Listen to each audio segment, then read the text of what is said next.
penyelidikan atau penyidikan. Untuk prosesnya itu proses penyidikan. Penyidikan. Karena setahu saya HP memang itu diambil paksa tanpa ada proses penyidikan dan penyidikan. Kalau itu saya tidak tahu. Jadi prosesnya apa tadi? Penyidikan. Penyidikan. Selanjutnya ini.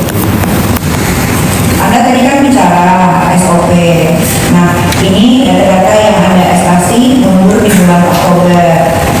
Sampai ada yang saya cek tadi di sini Juni, Juli gitu ya. Apa kaitannya data-data bulan Juni, Juli sampai Oktober itu? Sementara kejadian yang disangkakan ke maknya sahabat saya dan saya itu kan 2 November 2024 di tanggal 13. Berarti tadi saya soalnya masih ada kurang paham apakah boleh cacat yang tidak termasuk dalam pokok-pokok perkara itu juga digolkan, padahal tidak membicarakan soal skincare dan lain-lain. Saya jelaskan dulu, untuk proses ekstraksinya saya melakukan secara keseluruhan.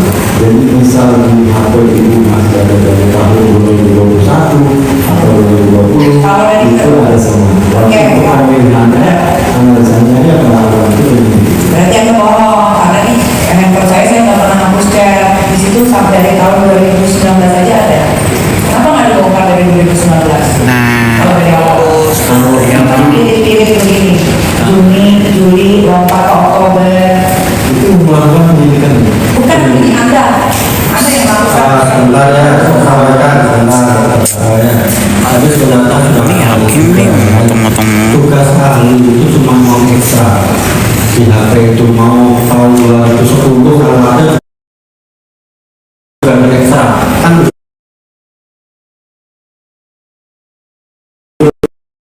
betul ya, fakta akan ditampilkan semuanya.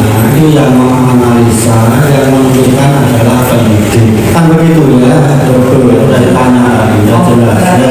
Berarti suka-suka penyidik ya. Kayak. Nah, menurut pendapat ahli, posisi digital forensik dalam kitab undang-undang hukum acara pidana dan atau peraturan hukum lainnya yang berkaitan dengan penyelidikan dan penyidikan, apakah dilakukan cukup di tahap penyelidikan atau nanti kasus tersebut telah naik ke tahap penyidikan baru dilakukan digital forensik terhadap sebuah alat bukti digital? Mohon maaf, itu dua menurut saya kalau Ini ahli digital forensik, bukan saya kan ahli digital forensik. Ini saya ahli digital forensik. itu tidak dari mana? Saya pertanyaan saya sendiri. Ini khusus untuk ahli digital forensik. Di sini ada ahli PPAPK. Ini pertanyaan saya Ya, sendiri. kalau masalah kuhap atau KUHP itu tidak campur tadi. Berarti kalau ahli digital forensik itu cuma membongkar-bongkar doang gitu, disuruh penyidik bongkar. Satunya sudah dijawab ya. Silakan pertanyaan selanjutnya. Selanjutnya, metode atau langkah apa yang ahli gunakan untuk melakukan digital forensik dalam kaitannya dengan tindak pidana pasal 45 ayat 10 Undang-Undang ITE atau ada untuk di BAP 368 ya? 368 pasal 368 ya? Saya tidak hafal dulu pasal-pasal. Kenapa? Kenapa dibuka pasalnya jadi 309 KUHP dan atau TPPU? Saya ulangi ya.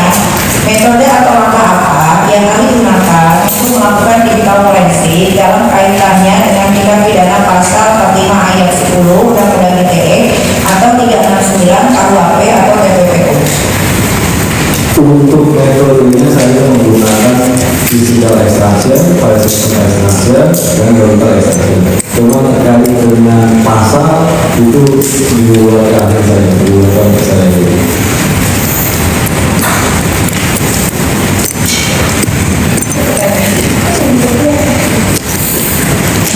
Terakhir yang mulia, ahli menurut ahli dan pengalaman ahli dalam bidang digital forensik, apakah analisa ahli dalam suatu ilmu digital forensik merupakan suatu hal yang sudah pasti benar?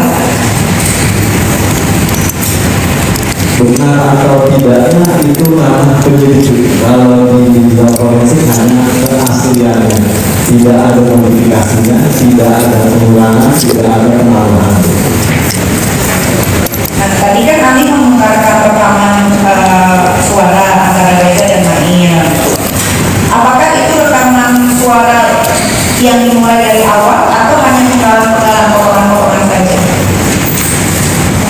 yang bisa saya jelaskan dari metadata video itu diambil kapan, menggunakan device apa, lokasinya di mana, dan informasi metadata. Ya karena kebetulan saya memegang awal dari percakapan. Kalau yang saksi ahli tadi putar itu bukan awal. Awalnya saya pegang. Saya tidak tahu Berarti yang awal nggak didengerin ya saudara ahli? awal yang ada di device saya Yang hanya yang ada di device saja. Berarti awal percakapan itu saudara ahli tidak pernah didengarkan atau diperlihatkan atau gimana gitu? tidak. Makanya yang sudah jadi ini tolong di Bukan seperti itu. Barang bukti tidak ada. ya berarti dari barang bukti yang diberikan kepada penyidik gitu kan untuk bapak ekstraksi gitu kan? Itu yang diberikan dari penyidik pada saya Iya. dan pada instansi.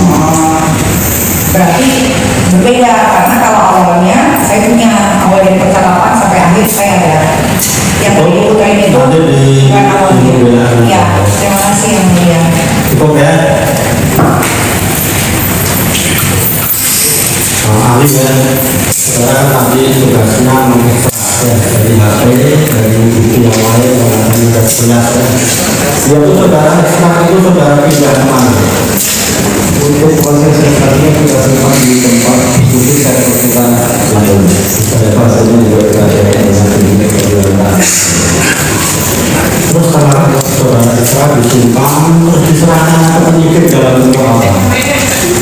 Dalam bentuk soft copy, betul. Soft copy itu apakah saudara semuanya yang diserahkan ke penyidik atau penyidik yang menganalisa atau bagaimana? Atau saudara bantu, oh ini tolong ahli ini dan terangkan ini dalam tahapan proses analisa kita menggunakan keseluruhan ya. Jadi ini yang senang. Betul, silahkan saudara analisa sendiri, begitu. Itu dalam bentuk soft copy ya. Betul. Terus setelah soft copy sampai ke penyidik, apakah soft copy itu juga disalin ke dalam bentuk hard copy? Tahu? Tidak dalam soft copy. Jadi dari hasil analisa, penyidik kembali berkoordinasi dengan baik. Konten ini atau informasi yang ini akan dikeluarkan dari metadata. Jadi kita lakukan basic metadata dan report kita terakhir adalah berita adalah jadi sampai ke penyidik tetap dalam bentuk soft copy. Betul ya Pak. Jaga profesionalitas data ini. Dari saudara pun tidak ada pernah memberikan hard copy juga. Tidak ada. Terus dari penyidik apakah soft copy itu juga ditampilkan hard copy-nya? Tahu tidak? Tidak tahu kalau ini. Terima kasih ahli sudah memberikan pendapatnya. Silakan untuk umum dan untuk para terdakwa ya menanggapi tuntutan dan pembelaan. Boleh menyampaikan ruang sidang. Silakan. Dan para terdakwa silakan menjaga depan.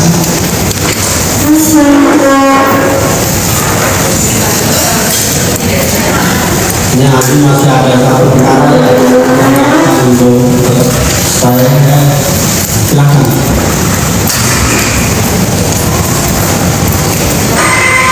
Dan kepada terdakwa dan penasihat hukum ya, sebelum kita tutup kita ingatkan ya saudara tadi untuk menjadi saksi di perkara yang lain kita izinkan pengunjung diritan ya, lalu untuk suratnya muncul dan untuk kalau memang saudara harus tetap untuk melakukan pengobatan di luar karena di dalam sarana ya, silahkan nanti dari hasil pengobatan atau pemeriksaan yang kemarin kita izinkan disampaikan ke dokter Uton biar dibaca oleh dokter Uton apakah memang perlu untuk dilakukan pengobatan lagi atau tidak. Kita butuh surat ya, tolong dilengkapi. Sebelum dilengkapi kita tidak akan mengeluarkan izin.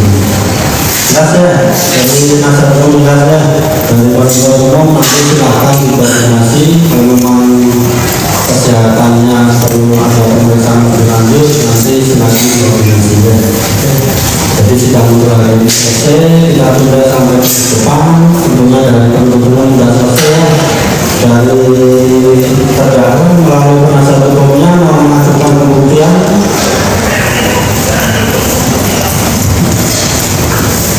Dari kami saksi ada cat dan ahli yang mulia. Kira-kira saksinya berapa orang? Ada cat ada 4, ahli ada 3. Jadi untuk besok ada 4 ya, silakan 4 dibawa semua untuk pemeriksaan ya. Oh iya, Untuk ahlinya nanti menyusul.